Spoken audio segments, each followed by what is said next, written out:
ये कहानी 16 साल के लड़के रोजन पे आधारित है, जो अपने घर की सारी औरतों के साथ घपाघप करके उनको प्रेग्नेंट कर देता है और वो अपने इस महान काम को कैसे अंजाम देता है वो हम आज की इस एक्सप्लेनेशन में देखने वाले हैं। आज मैं जिस मूवी को एक्सप्लेन करने वाली हूँ उस मूवी का नाम है what all French womens want और ये मूवी 1983 में रिलीज हुई थी। मूवी के स्टार्टिंग में हम 16 साल के रोजर को देखते हैं। रोजर अपनी स्कूल की छुट्टियों की वजह से घर आ रहा था। तब उसके घर की एक मेड मिस लपीतो अपने घोड़ा गाड़ी से उसे घर ले आ रही थी और घोड़ा गाड़ी चलाते समय मिस लपीते के हिलते हुए पपीते देख के रोजर उसे घूरने लगता है। ये चीज मिस लपीते भी नोटिस करती है, लेकिन वो उसे कुछ नहीं कहती। घर पहुंचने पर रोजर की माँ उसे पूछती है कि तुम्हारे पैंट पे मेयोनीज कैसे लगी, लेकिन यहाँ हम व्यूवर्स को पता है कि घोड़ा गाड़ी चलाते हुए मिस लपीते के हिलते हुए पपीते को देखकर रोजर अपने आप को रोक नहीं पाया। तभी रोजर की मासी मार्गरीटा उसे बोलती है कि इस उम्र में ये सब चीज नॉर्मल है और ये कह के वो रोजर की पैंट साफ करने लगती है। रोजर की एक छोटी बहन भी थी जिसका नाम भरता था।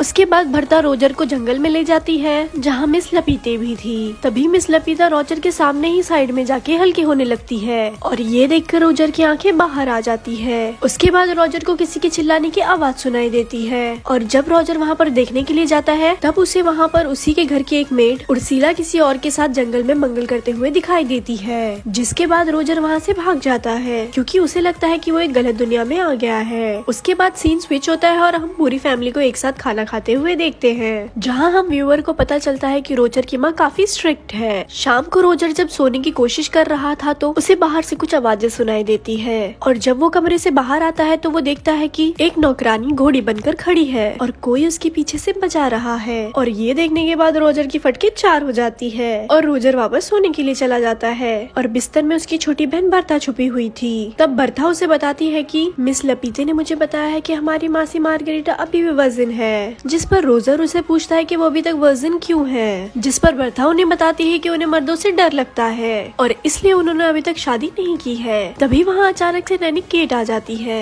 और केट का काम बर्था का देखभाल करना था। बरखा के वहाँ से जाने के बाद केट रोजर का ब्लैंकेट हटाती है, जिस पर रोजर अचानक से डर जाता है क्योंकि रोजर का पप्पू खड़ा हो गया था और उसे देखने के बाद केट भी थोड़े बहुत मजे ले लेती है। अगले दिन बर्था रोजर को एक नदी के किनारे ले जाती है जहाँ उसके घर की सारी मेड एक दूसरे से नहाते नहाते अपनी सीक्रेट शेयर कर रही थी। बर्था और रोजर अपने घर के 4 मेड को छुपके से देख रहे हैं। तभी नदी के किनारे 3 नमूने आ जाते हैं और ये तीनों भी रोजर के घर में काम किया करते थे और वो तीनों भी अपना पप्पू बाहर निकाल के मेड के सामने ही हल्के होने लगते हैं और वो अपना स्पाइडरमैन मेड को दिखाने लगते हैं। तभी उर्सला बोलती है कि तू शेर तो मैं सवा शेर हूँ। तभी उर्सला उन तीनों को अपना पिछवाड़ा दिखाने लगती है और उसके पिछवाड़े का दर्शन भरता और रोजर भी पेड़ के पीछे से ले रहे रहते हैं। अगले सीन में रोजर की बड़ी बहन एलिसा अपने पापा के साथ आती है और सब लोग उसका वेलकम करते हैं। एलिसा आते ही सब लोगों से गले मिलती है और जब रोजर की बारी आती है तो वो उसे फोरहेड किस करके वहाँ से चली जाती है, जिस पर रोजर सोचता है कि मेरे अंदर कांटे लगे थे क्या। तभी बर्था रोजर को एक चर्च में ले जाती है जहाँ दोनों छत पर छिप जाते हैं। तभी वहाँ मार्गरीटा आती है और वो चर्च के पादरी से अपनी सारी बातें बताने लगती है और वो पादरी से बोलती है कि जब से रोजर यहाँ आया है तब से मैं उसके साथ सपने में धक्का पेल करती हूँ।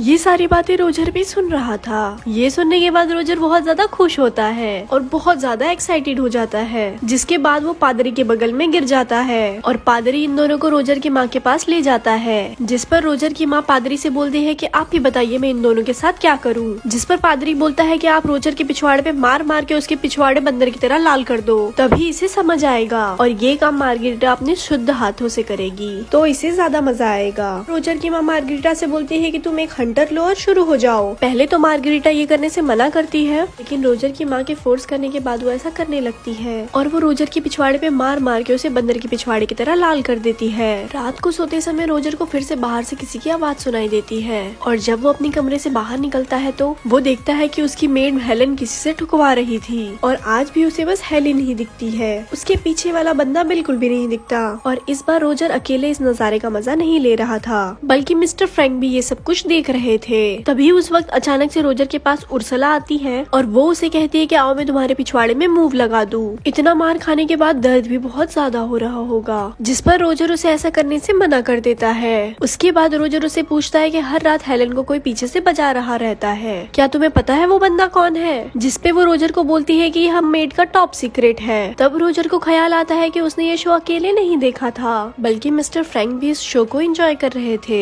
जिसके बाद रोजर सीधा मिस्टर फ्रैंक के पास जाता है, जहाँ मिस्टर फ्रैंक दूरबीन से मियाँ खलीफा को देखने की ख्वाहिश में अपने पैंट में हाथ डाल के अपने स्पाइडरमैन को तसल्ली दे रहे रहते हैं। और रोजर के आते ही मिस्टर फ्रैंक वहाँ से चले जाते हैं। तब रोजर भी दूरबीन से देखने लगता है और उसे नीचे 2 शादीशुदा एलियन कुत्ता डांस करते हुए दिखाई देते हैं। तब रोजर को समझ आता है कि मिस्टर फ्रैंक अपने स्पाइडरमैन की मसाज क्यों कर रहे थे। अगले दिन रोजर को एक किताब मिलती है जिसमें द ग्रेट सनी लियोनी की कहानी थी और रोजर उस किताब को बड़ी शिद्दत से छुपा लेता है और जाते वक्त उसे अपनी मॉम डैड के कमरे से घर घर खेलने की आवाज सुनाई देती है और रोजर उसे लॉक वाली छेद से देखने लगता है। तभी उसे पीछे से एलिसा का फियांसे रोनाल्ड उसे देख लेता है और वो रोजर को धप्पा कर देता है, जिसपे रोजर उसे रिक्वेस्ट करता है और कहता है कि तुम इस बात को किसी को मत बताना। इस बात पर रोनाल्ड भी इस बात का फायदा उठाता है और वो रोजर से अपनी गाड़ी साफ करवाता है। अगले दिन रोजर वही किताब घोड़ा गोदाम में पढ़ रहा होता है जिसमें सनी लियोनी की सफलता की कहानी लिखी हुई थी और वो पढ़ने के साथ साथ वो अपने पप्पू को भी मसाज दे रहा होता है। और तभी अचानक से वहाँ धारा भाई जोगिंदर का फ्रेंच वर्जन आ जाता है और वो मौका देखते के साथ ही हेलन को आधा खिड़की के अंदर और आधा बाहर फंसा देता है और वो बाहर जाके साइड से हेलन की गैलन में पानी भरने लगता है। तभी हेलन की नजर रोजर पे पड़ती है और वो उससे हेल्प मांगने लगती है। जैसे ही रोजर उसकी मदद करने के लिए जाता है तभी हेलन उसे बोलती है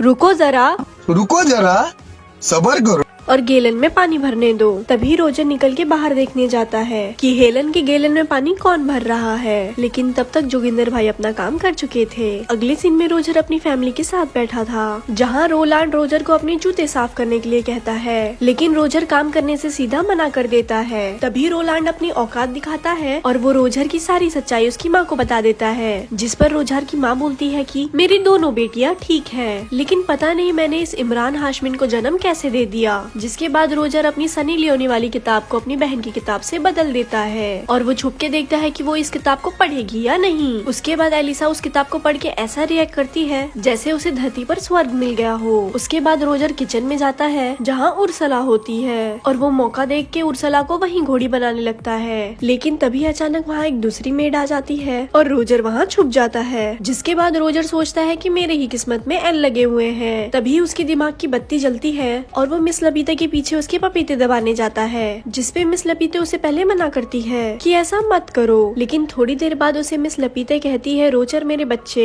जितना बजाना है तुम बजाओ। लेकिन वहाँ रोजर की नोबिता वाली किस्मत चमक जाती है और बाहर कोई जर्मनी और फ्रांस के बीच में जंग का ऐलान कर देता है और सबको पता चलता है कि जर्मनी ने फ्रांस से जंग का ऐलान कर दिया है। अगले दिन सब लोग युद्ध में जाने की खुशी मना रहे होते हैं, लेकिन रोजर की हालत ऐसी होती है जैसे उसने ढिंडोरा की लॉटरी जीत ली हो। लेकिन फ्रांस में एक नियम था कि वॉर में जाने से पहले वो लोग सब लोग अपनी बीवी को टीवी के सामने घोड़ी बनाएंगे, जिसके बाद सब लोग रात में अपनी बीवी को जंगल में ले जाके उसकी बजाने लगते हैं। जिस पर रोजर सोचता है कि बस ये आज रात की चांदनी है और इसके बाद तो इनकी पिक्चर मैं ही बनाऊंगा। सबके युद्ध में जाने के बाद सारी लेडीज अकेली थी और रोजर सबसे पहले उर्सला के पास जाता है जहाँ वो उसे ले दे के घोड़ी बना ही देता है और वो उर्सला से ये भी कहता है कि मुझे तुमसे प्यार हो गया है। जिसके बाद उर्सला बोलती है कि सारे लड़के पहली बार चरम सुख लेने के बाद यही बोलते हैं। अगले सीन में बरदा रोजर से बोलती है कि पादरी माँ से मिलने आए हैं, जिसके बाद ये दोनों भाई बहन उन दोनों की चुपके से बात सुनने लगते हैं। जिसके बाद रोजर की माँ पादरी से बोलती है कि मेरा पति कभी मुझे घोड़ी बना के लेता है और कभी डॉगी बना के, इससे कोई पाप तो नहीं। जिसपे पादरी बोलता है नहीं, वो तुम्हारा पति है, वो तुम्हारी घोड़ी बना के ले या डॉगी बना के, इसमें कोई दिक्कत नहीं है। लेकिन तभी रोजर की माँ रोजर को देख लेती है और वो बिना देर किए बाहर आ जाती है। अगले दिन बर्था की नैनी केट हमें दिखाई दी जाती है और वो नदी किनारे बैठ के अपनी जुल्फे सवार रही थी, लेकिन तभी वहाँ रोजर भी आ जाता है और वो पानी में जंगली सुअर की तरह रेंगने लगता है। पहले तो रोजर केट से मजे लेता है, लेकिन जैसे ही वो देखता है कि वो भी राजी है, वो मौके पे चौके मार देता है और वो दोनों वहाँ पर घपाघप करने लगते हैं। अब रोजर पूरी तरह से अल्टीमेट हरामी बन चुका था, जिस पर रोजर सोचता है कि अब सारी औरतों का मटका मैं ही फोड़ूंगा। और अगले दिन रोजर का बाप वहाँ छुट्टी लेकर आ जाता है और रोजर देखता है कि मार्गरीटा और केट उसके माँ बाप को घर घर खेलते हुए देख रहे हैं, जिस पर रोजर उनसे कहता है कि तुमसे ना हो पाएगा और ये बोल के वो वहाँ से घर भी चला जाता है। ये देख के उसके माँ बाप हैरान हो जाते हैं और रोजर को वहाँ से भगाने लगते हैं। जिसके बाद मार्गरीटा अपने कमरे में सोने के लिए चली जाती है, लेकिन रोजर उसके कमरे में उसे धप्पा कर देता है और उससे पूछता है कि क्या तुम अभी तक वर्जिन हो, तो आओ मैं तुम्हारा गेम बजा देता हूँ। जिसके बाद वो दोनों घबाघब करने लगते हैं। उसके बाद हम फिर से हेलन को देखते हैं जो चाय नाश्ता लेकर आ रही थी,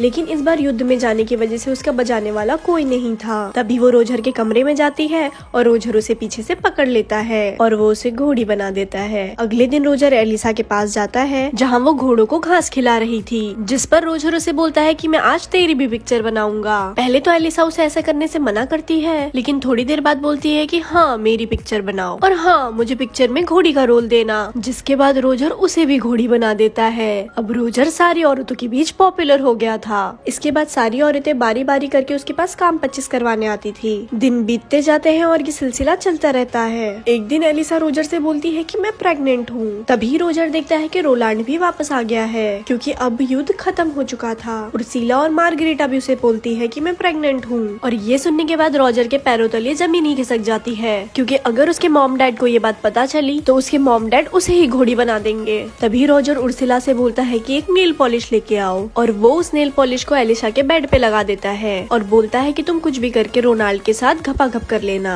जिससे रोलांड को लगे कि एलिसा अभी भी वर्जन है। उसके बाद वो अपनी मासी से बोलता है कि आप फ्रैंक से शादी कर लो, वो आपको बहुत ज्यादा पसंद करता है। और ये सुनने के बाद वो दोनों शादी के लिए मान जाते हैं। उसके बाद रोजर उर्सिला के पास जाता है और उसे शादी के लिए प्रपोज करता है, लेकिन उर्सिला उसे मना कर देती है, क्योंकि वो पहले से ही किसी और को पसंद करती थी। और उसके बाद तीनों औरतों की शादी हो जाती है और रोजर के कांड के बारे में किसी को कानोकार खबर भी नहीं होती। और उसी रात रोजर फिर से हेलन के साथ घपाघप करता है और अगले दिन हेलन उसे बताती है कि मैं भी प्रेग्नेंट हूँ। लेकिन अब रोजर की स्कूल की छुट्टियां खत्म हो चुकी थी, इसीलिए वो उसे बोलता है कि मैं तुम्हारे लिए भी एक अच्छा पति ढूंढ लूंगा, जिसपे हेलन बोलती है कि तुम इसकी टेंशन मत लो, क्योंकि मैंने सब लोगों के साथ घपाघप किया है और मैं इस पे किसी का भी नाम लगा सकती हूँ। उसके बाद रोजर अपने पापा के साथ खुशी खुशी वहाँ से चला जाता है और ये मूवी यहाँ खत्म हो जाती है। ऐसे ही और मूवी जानने के लिए इस पेज को लाइक करें। धन्यवाद।